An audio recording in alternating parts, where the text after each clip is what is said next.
قبائلی علاقہ جات میں داعش کے پمفلٹس کی موجودگی کی اطلاعات، حکومت کا لاہے عمل کیا ہوگا؟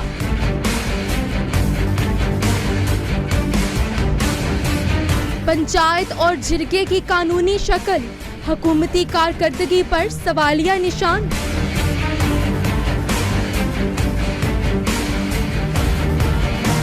غیرت کے نام پر ایک اور قتل، قانون سازی کا کیا فائدہ؟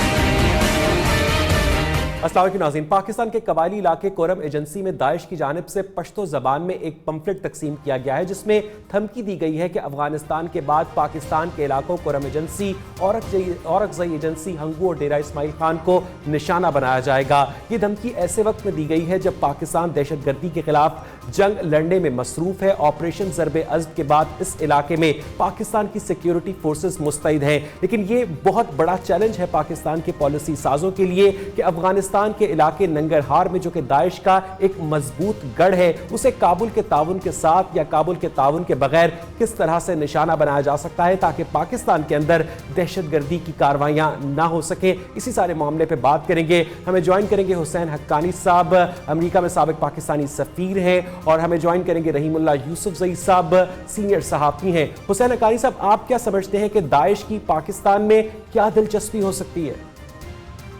داعش اپنے آپ کو ایک بین الاقوامی تنظیم سمجھتی ہے، اور داعش کی پاکستان میں دلچسپی آج کی نہیں ہے، 2-3 سال پہلے شروع ہو گئی تھی۔ میں اس کے بارے میں ایک مقالہ بھی لکھ چکا ہوں۔ بہت سارے لوگ جو اس وقت جہادی تنظیموں سے وابستہ ہیں، ان میں بہت ساری علمی بحثیں ہوتی رہتی ہیں کہ ہمارا اصل ٹارگٹ کیا ہے۔ اگر آپ کو یاد ہو تو القاعدہ میں ایک زمانے میں یہ بحث ہوتی تھی کہ کیا ہمیں حکومتیں جو مسلمانوں کی غیر اسلامی حکومتیں، پہلے ان پر حملہ کرنا چاہیے یا پہلے امریکہ پر حملہ کرنا چاہیے۔ اسی طریقے کی بحثوں کے نتیجے میں بہت سارے گروہ، خاص طور پہ ہمارے فرقہ وارانہ گروہ اور طالبان کا ایک گروہ داعش سے متاثر ہوا ہے، اور انہوں نے یہ موقف اختیار کیا ہے کہ ہمیں پاکستان کے خلاف بھی لڑنا ہے، صرف افغانستان میں جہاد نہیں کرنا۔ تو یہ تنظیمی گروہ پہلے سے موجود ہیں، بعض بیانات اس سلسلے میں پہلے آ چکے ہیں، اور اب یہ واضح ہے کہ ان میں اتنی طاقت ہے کہ وہ کرم، جہاں پاکستانی فوج کی کافی موجودگی ہے، وہاں پر بھی اپنے پیمفلٹ ڈٹ کر تقسیم کر رہے ہیں۔ بالکل ٹھیک ہے حسین حقانی صاحب۔ رحیم اللہ یوسفزئی صاحب، آپ کی جانب آنا چاہوں گا۔ جس طرح کہ حسین حقانی کا یہ کہنا ہے کہ پاکستان کے اندر اور افغانستان کے اندر طالبان کا ایک جو گروہ ہے وہ یہ سمجھتا ہے کہ داعش کے ساتھ تعاون ناگزیر ہے، ایسے میں پاکستان کے لیے سیکیورٹی تھریٹ کتنا ایمیننٹ ہے؟ رحیم اللہ یوسفزئی صاحب۔ دیکھیں، داعش تو پہلے بھی پاکستان میں حملے کرنے کا دعویٰ کر چکی ہے۔ کوئٹہ میں جو حملے ہوئے اس کی ذمہ داری داعش نے قبول کی تھی۔ اب یہ اور بات ہے کہ واقعی یہ حملہ داعش نے کیا تھا، اکیلے کیا تھا، یا اور تنظیموں کے ساتھ مل کر، خاص طور پہ لشکری جنگجوی کے ساتھ مل کر یہ حملہ کیا تھا۔ تو داعش کی تو بڑی دلچسپی ہے کہ پاکستان میں وہ یہاں قوت پکڑے، یہاں پہ کچھ علاقوں پر قبضہ کرے۔ اور دیکھیں، جو داعش میں لوگ شامل ہوئے ہیں جو افغانستان میں ہیں، ان میں سے کافی پاکستانی ہیں۔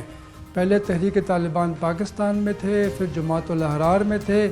اور پھر ان میں سے کافی لوگ داعش میں چلے گئے۔ تو افغان طالبان کے علاوہ جو داعش میں شامل ہوئے ہیں، پاکستانی طالبان بھی داعش میں شامل ہیں، اور پاکستان میں کچھ علاقوں میں ان کے ساتھی اور سہولت کار موجود ہیں۔ تو وہ تو چاہیں گے کہ پاکستان میں مزید حملے کریں، لیکن مسئلہ یہ ہے کہ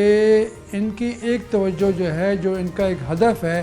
وہ ہمارے اہل تشیع ہے۔ اور یہ کرم ایجنسی، ڈیرہ اسماعیل خان، کوہاٹ، ہنگو اور اورکزئی میں یہاں پہ اہل تشیع ہمارے بھائی اور بہن موجود ہیں، اور ہمیشہ سے داعش نے جو حملوں کی ذمہ داری قبول کی پاکستان میں یا افغانستان میں، وہاں پہ ان کے نشانے پر اہل تشیع تھے۔ تو میرے خیال میں یہ کوئی حیرانی کی بات نہیں ہے کہ وہ اس طرح کی مزید دھمکیاں دے رہے ہیں، اور وہ چاہیں گے کہ ان لوگوں کے اوپر جہاں پر ممکن ہو حملے کر سکیں۔ کابل میں بھی کیے ہیں، ہرات میں بھی کیے ہیں، اور پاکستان میں بھی کیے گئے ہیں داعش کی طرف سے حملے، اور مزید حملوں کی وہ پلاننگ کر رہے ہیں۔ بالکل ٹھیک ہے رحیم اللہ یوسفزئی صاحب۔ حسین حقانی صاحب، آپ کیا سمجھتے ہیں کہ پاکستان کے اندر ہونے والا جو آپریشن ضرب عضب ہے وہ اگر ڈیورنڈ لائن کراس نہیں کر سکتا تو افغانستان کی سرزمین سے جو دہشت گرد داعش کی شکل میں یا دیگر گروہوں کی شکل میں پاکستان داخل ہوتے ہیں تو ان سے نمٹنے کا کیا آپشن رہ جاتا ہے گورنمنٹ آف پاکستان کے پاس؟